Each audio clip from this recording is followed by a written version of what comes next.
Good evening friends. जैसा कि मेरे तीसरे वीडियो थर्ड कर्नाटक वॉर के बाद मैंने कहा था कि हम एक नई चीज़, एक नई शुरुआत करेंगे, जो कि परीक्षा के दृष्टिकोण से दोनों जो है एकेडमिक और कॉम्पिटिटिव दोनों दृष्टिकोण से यह महत्वपूर्ण है। और वह है मध्यकालीन भारत का सल्तनत काल। सल्तनत काल सामान्यतः कॉम्पिटिटिव एग्जामिनेशंस में इतिहास के जितने भी प्रश्न पूछे जाते हैं उनमें से औसतन 20 से 22% प्रश्न सल्तनत काल से ही पूछे जाते हैं। इसलिए यह बहुत ज़रूरी है और एकेडमिक दृष्टिकोण से इसको समझना इसलिए ज़रूरी है क्योंकि भारत में ये एक नई शुरुआत थी। भारत में इस्लामिक राज्यों की, इस्लामिक राजवंशों की शुरुआत जो है इसी समय होती है। इससे पहले हम देख चुके हैं हर्षवर्धन के बाद, और जो है जो त्रिपक्षीय युद्ध जो होती है जिसमें कन्नौज के लिए जो लड़ाई लड़ी जाती है, वो उस घटना के बाद जिसमें पाल प्रतिहार और गुर्जर रहते हैं, उसके बाद राजपूतों की छिटपिट राज्य रहती हैं जिसमें से कोई भी इतनी विशाल नहीं होती है जो कि संपूर्ण भारत पे प्रभुत्व कर सके। उनका दायरा जो है बहुत सीमित होता है। लेकिन यह 1206 में जो सल्तनत काल की शुरुआत होती है, इस समय से भारत में एक बड़े राजवंश की शुरुआत होती है जिसका दायरा काफ़ी विस्तृत हो जाता है। यहाँ हम लोग देखेंगे कि कैसे ये नई राजवंश की शुरुआत होती है और नए राजवंश का भारत में क्या योगदान है। ऑफ कोर्स ये इस्लामिक राजवंश की पहली शुरुआत थी, तो इसके विषय में भी हम जानेंगे। कई सीरीज ऑफ वीडियो सल्तनत काल से रिलेटेड लाने पड़ेंगे, कम से कम 3-4 वीडियो। तो एक आउटलुक आज देने के लिए मैं आपके समक्ष हूँ कि कुल 5 राजवंशों ने जो है दिल्ली सल्तनत में कुल 5 राजवंश आए थे। इनमें पहला राजवंश जो है वो गुलाम वंश जिसको बोलते हैं, स्लेव डायनेस्टी, ममलूक वंश भी कहीं कहीं मिलता है। उसके बाद आती है खिलजी डायनेस्टी, खिलजी राजवंश। उसके बाद तुगलक राजवंश, उसके बाद सैयद वंश और अंतिम और 5वां वंश लोदी वंश।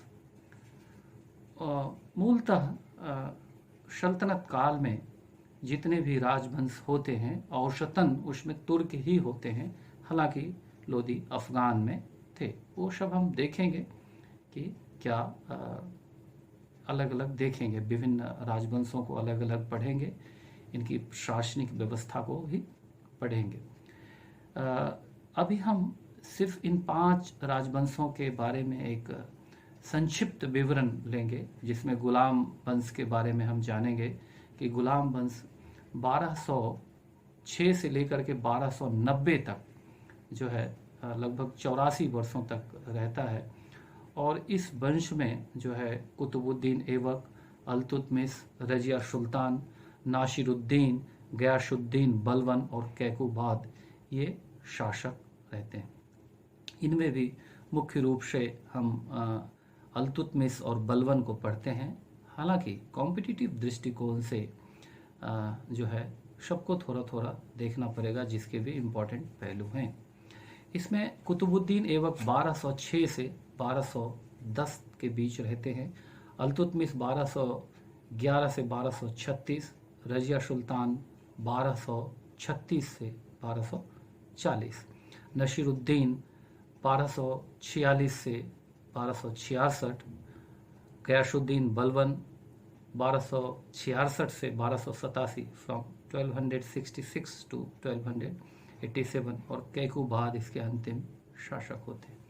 खैर, इन वंशों को हम अलग से पढ़ लेंगे। आज हम इसकी एक प्रकृति के बारे में जानेंगे। प्रकृति के बारे में जानना इसलिए ज़रूरी है कि उसको समझे बगैर सल्तनत काल की बाकी चीज़ों को समझना कठिन होगा। तो सबसे पहले सल्तनत काल क्या धर्मनिरपेक्ष राज्य था? ये एक प्रश्न उठता है। आज जैसे एक धर्मनिरपेक्ष राज्य है भारत, क्या सल्तनत काल धर्मनिरपेक्ष राज्य था? कुछ इतिहासकार कहते हैं कि यह धर्मनिरपेक्ष राज्य था, जिसमें कुरैशी साहब विशिष्ट तौर पे आते हैं। लेकिन अधिकांश इतिहासकार कहते हैं कि यह धर्मनिरपेक्ष राज्य नहीं था, बल्कि संपूर्ण युग में इस्लाम राजधर्म के रूप में काम करता है। अब प्रश्न यह उठता है कि राजधर्म के रूप में काम करता है तो इसके क्या साक्ष्य मिलते हैं? साक्ष्य के आधार पर ही कही जाती है। तो कुरैशी साहब जो कहते हैं कि धर्मनिरपेक्ष राज्य है, कुरैशी साहब कहते हैं कि अगर धर्मनिरपेक्ष राज्य है तो उसको विशेषता यह होती है कि पुरोहित वर्ग का शासन होना चाहिए,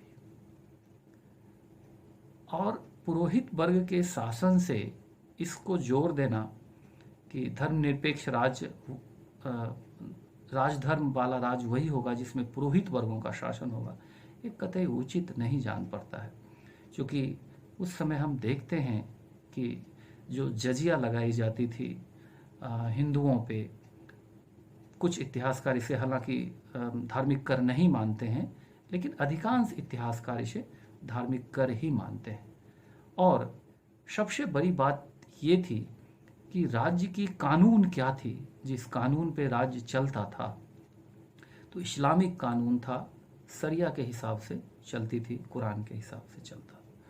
तो जो राज्य कुरान और शरिया के हिसाब से चले वह पूरी तरह से उस धर्म के हिसाब से चली और यह धार्मिक राज्य ही मानी जाएगी। इसके साक्ष्य मिलेंगे। हिंदुओं को मूर्ति पूजा करने का जो है विरोध किया जाता है, हिंदुओं के मंदिरों को नष्ट किया जाता है, और भी कई साक्ष्य जो है अलाउद्दीन खिलजी के शासनकाल में और भी विभिन्न विभिन्न राजाओं के काल में आपको मिले।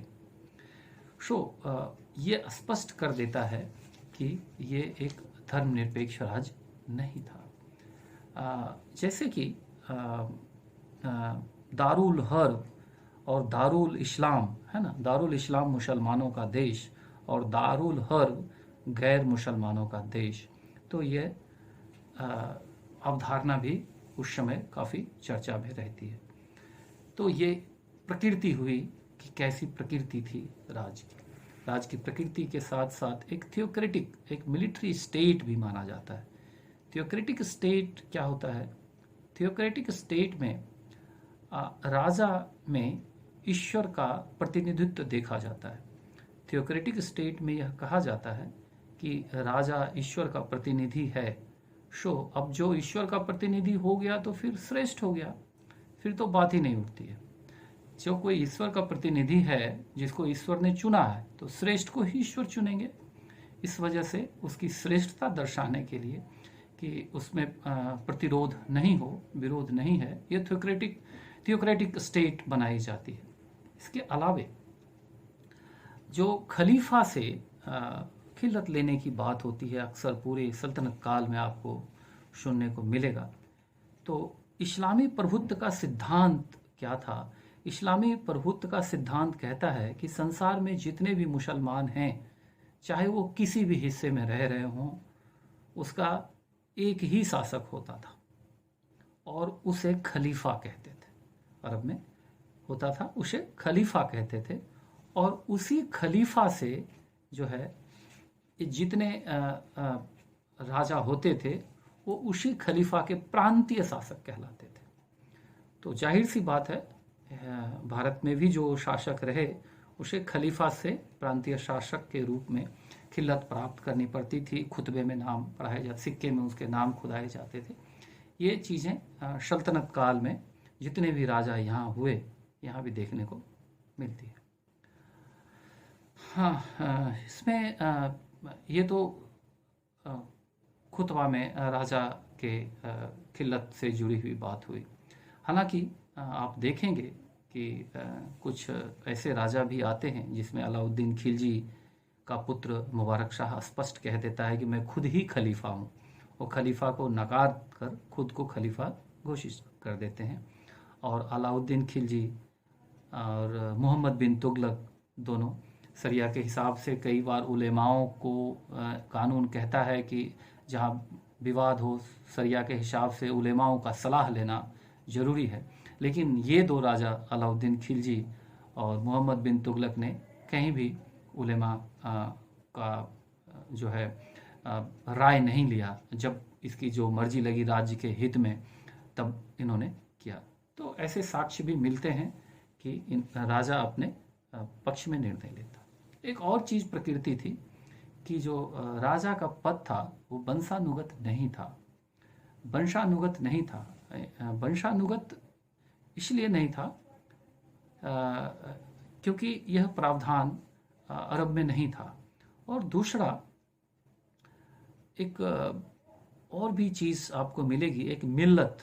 मिल्लत आपको एक शब्द आएगा।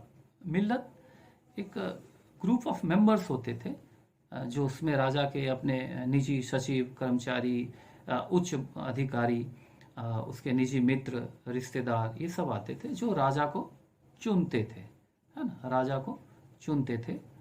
और इसका बड़ा प्रभुत्व होता था मिल्लत का। और शुरुआती 200 वर्षों में हम देखेंगे कि इसमें तुर्कों की बहुतायत होती है। तुर्क जो रेश है उसकी बहुतायत होती है। आगे हम ये भी देखेंगे कि इसी मिल्लत के समर्थन के लिए जब बहलोल लोदी आते हैं, चूँकि वो अफ़गान रहते हैं, तो बहलोल लोदी इनके समर्थन प्राप्त करने के लिए अपने सिंहासन पे नहीं बैठते हैं, अपने दरबारियों के बीच में नीचे बैठते हैं, तरी पे, चटाई पे, जो भी है। और जब कभी भी उनको ऐसा लगता है कि इनका समर्थन प्राप्त नहीं है, विवाद है, तो वो अपनी तलवार तक निकाल के इनके चरणों में रख देते हैं और कहते हैं कि आपको अगर लगता है कि मेरा निर्णय राज्य हित में नहीं है तो मेरा सर कलम कर दिया जाए, और यदि हित में है तो मेरे साथ आइए और मेरा समर्थन कीजिए। तो ये जो है, जो अमीर वर्ग थे दरबारी, उसके महत्व को भी दर्शाता है। दूसरी ओर आपको बलवन को भी आप देखेंगे जो दरबारियों के महत्व को कम करने के लिए सजदा और पागोश लगाते हैं, अपने आप को ममलूक वर्ग से जोड़ते हैं जो कि श्रेष्ठ जाति होती है, और सबको पांव चूमने और झुक के सलाम करने की रिवाज अपनाते हैं ताकि उनके वर्चस्व को ख़त्म किया जा सके। और कैसे उन्होंने तुर्कान चहलगानी ग्रुप जो थी, जिसको अल्तुतमिश ने तैयार किया था, उसको अपने वर्चस्व को, अपने आप को श्रेष्ठ साबित करने के लिए, अपनी बाधा को दूर करने के लिए तुर्कान चहलगानी का भी वो अंत कर देते हैं। सो ये सब चीज़ें अलग अलग जब हम पढ़ेंगे वंश, राजवंश को, गुलाम वंश, खिलजी वंश, तुगलक वंश, सैयद वंश, लोदी वंश, उसमें हम इन चीज़ों को देखेंगे। आज हम शुद्ध तौर पे राज्य की प्रकृति को हम समझेंगे। तो शुद्ध इस्लामी सिद्धांत के अनुसार ईश्वर ही मुस्लिम का शासक माना जाता था, और इस वजह से ईश्वर के प्रतिनिधि के रूप में चुना जाता था। क्योंकि इस्लामिक राज्य थी तो कानून सारी जो है इस्लाम के हिसाब से, कुरान के हिसाब से और हदीस के हिसाब से जो है चलाई जाती थी।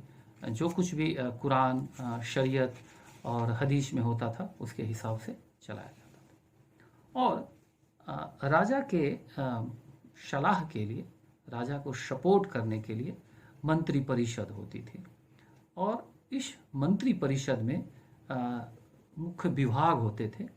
हालांकि कुछ राजा थे जो इनसे कभी इनकी वैल्यू नहीं दिया। अलाउद्दीन खिलजी, मोहम्मद बिन तुगलक माने जाएंगे आपको। कुछ राजा हैं जो कि पूरी तरह से उलेमाओं का जो है उनको अपीजमेंट, उनको खुश करने, तुष्टिकरण की नीति अपनाई, जिसमें फिरोज शाह तुगलक आपको मिलेंगे। ठीक है, तो हम ये जो मंत्री परिषद था, ये मंत्री परिषद को थोड़ा समझेंगे। तो इसमें आरिजे मुमालिक आपको मिलेंगे, वजीर मिलेंगे, दीवाने हिंसा मिलेंगे, दीवाने रसालत मिलेंगे। ये मुख्य रूप से 4 विभाग यही थे।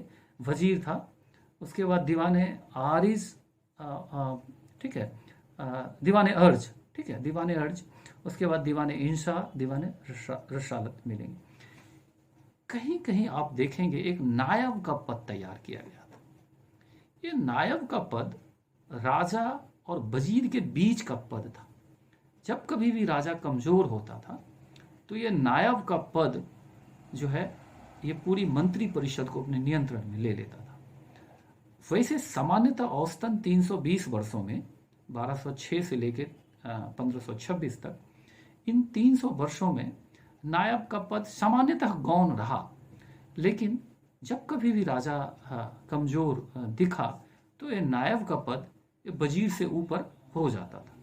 तो ये चीज़ें भी हम इसमें देखेंगे। उसके अलावा हम वजीर के पद को देखेंगे। वजीर के क्या क्या कार्य थे ये हम जब केंद्रीय प्रशासन के बारे में पढ़ेंगे। प्रशासन भी 3 हिस्से में थी, जिसमें केंद्रीय प्रशासन, प्रांतीय प्रशासन और स्थानीय प्रशासन रहती है। ठीक है। इन चीज़ों को हम विस्तृत तौर पे पढ़ेंगे, एक एक वंश को पढ़ेंगे। आज हमने जो आउटलुक में मूल तौर से जो सीखा वो यही कि ये एक हिंदुस्तान में नया प्रयोग था, इस्लामिक राज्य का एक नया प्रयोग था।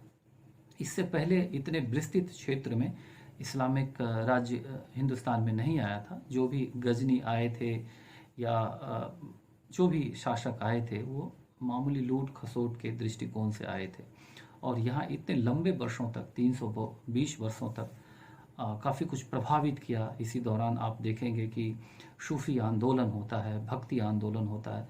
तो ये पूरा सल्तनत काल इसीलिए अपने आप में बहुत इम्पॉर्टेंट हो जाता है, और इसलिए इसके जो भी छोटे छोटे टर्म्स हैं, जो इम्पॉर्टेंट चीज़ें हैं, उसको हम जानेंगे।